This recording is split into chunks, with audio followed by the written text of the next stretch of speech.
Olá, seja bem-vindo ao Informe Imersivo. Eu sou Matheus Mileta e eu estou trazendo hoje para vocês o jornalista e professor William Robson Cordeiro. Ele que é formado em estudos de mídias pela Universidade Federal do Rio Grande do Sul e também ele possui doutorado formado pela Universidade Federal de Santa Catarina. E William, para você, qual conteúdo assim seria importante abordar e quais os principais motivos seriam ditos como propensos para abordar dentro do jornalismo imersivo? Quando a gente fala de jornalismo imersivo, Matheus, a gente considera todas aquelas possibilidades, né, expressivas que o jornalismo alcança na hipermídia, onde o usuário ele pode adentrar dentro do ambiente da notícia, dentro do ambiente do acontecimento e ter uma sensação, né, uma experiência mais aprofundada do relato. Claro que quando a gente destaca o jornalismo imersivo, quando a gente fala de imersão, né, a gente pode falar também de níveis de imersão. Porque ler um livro é um processo de imersão, assistir um filme é um processo de imersão também, né? Ouvir uma música, um disco, é um processo de imersão. Você está dentro daquele ambiente, você vive uma outra realidade, né? Como naquele livro do Beck e Luckmann, né? A construção social da realidade, você tem a possibilidade de assistir uma peça de teatro, você é transportado para aquele evento, mas você volta para a sua realidade, a realidade do cotidiano, assim que as cortinas são fechadas. Então, quer dizer, a questão da imersão não é uma tecnologia recente, não vamos dizer dessa forma. A imersão é uma sensação que pode ser provocada a partir da nossa própria cognição ou a partir de dispositivos. Quando a gente fala do jornalismo imersivo, a gente está tratando dessas duas questões, da experiência cognitiva, psicológica, e também dos dispositivos que nos são ofertados para a prática desse tipo de jornalismo, que é o quê? Oferecer as modalidades expressivas que vão da realidade virtual, a hiperinfografia, realidade aumentada, os games.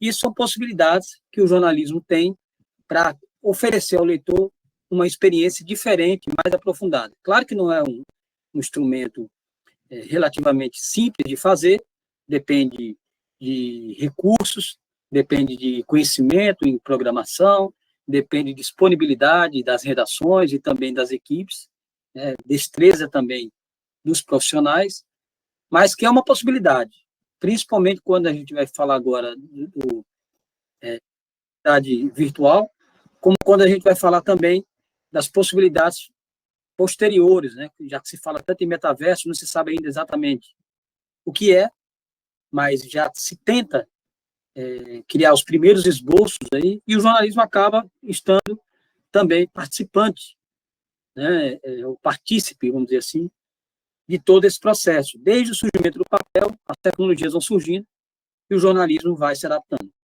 E William, falando agora um pouco sobre os conteúdos móveis, você acha que essa atualização, essa chegada do jornalismo imersivo, até mesmo do metaverso, você acha que houve um grande impacto nas formas narrativas dos conteúdos móveis?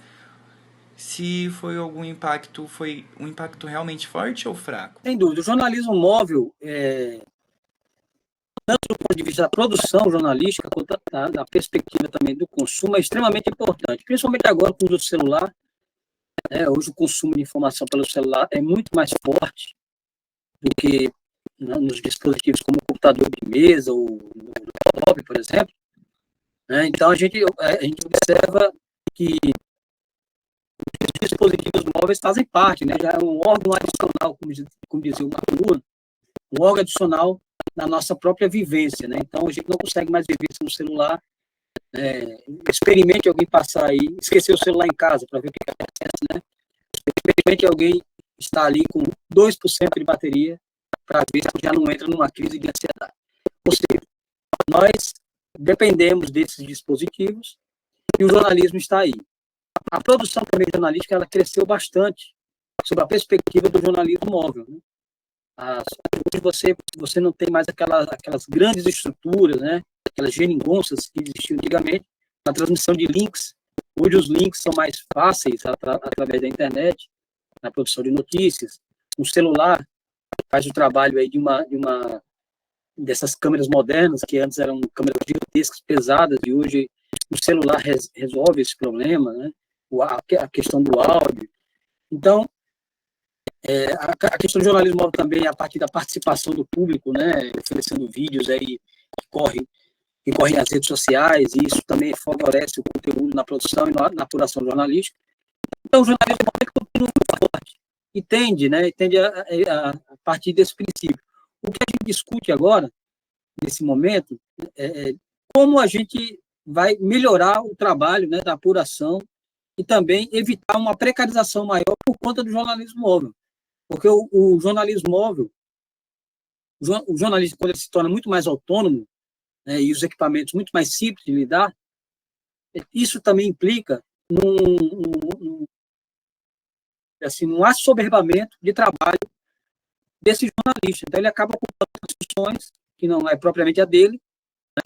Para algumas empresas, isso pode ser um bom negócio, porque evita contratação de mais funcionários, mas, por outro lado, sobrecarrega esse profissional, né, sob a lógica que ele precisa ser polivalente, né, que ele precisa ser multifacetado, que ele precisa ser versátil, e acaba que, nessa história, o jornalista se precariza, né, o trabalho acaba sendo precarizado. Mas que é uma possibilidade, a gente vê o jornalismo móvel como um instrumento, que aí não vai falar de jornalismo móvel, né, mas jornalismo móvel já não é uma coisa de recente também. A gente observa o rádio, né, as transmissões de rádio também, por telefone, ou então o mesmo jornalismo impresso também, a capacidade que a gente tem de transportar o jornal de papel, ou um tablet, ou um celular, essa mobilidade também não é uma coisa de agora, a gente fala como se fosse uma grande novidade, mas não é, claro que é um desdobramento. Mas, do ponto de vista da prática jornalística, a gente agora tem que observar as implicâncias, né, as consequências do trabalho com toda essa facilidade da mobilidade. Perfeito, William. Eu agradeço muito sua participação aqui no blog do Informe Imersivo. É muito gratificante ter sua presença. E agradeço também a todos vocês que me acompanharam até aqui. Um abraço e até mais.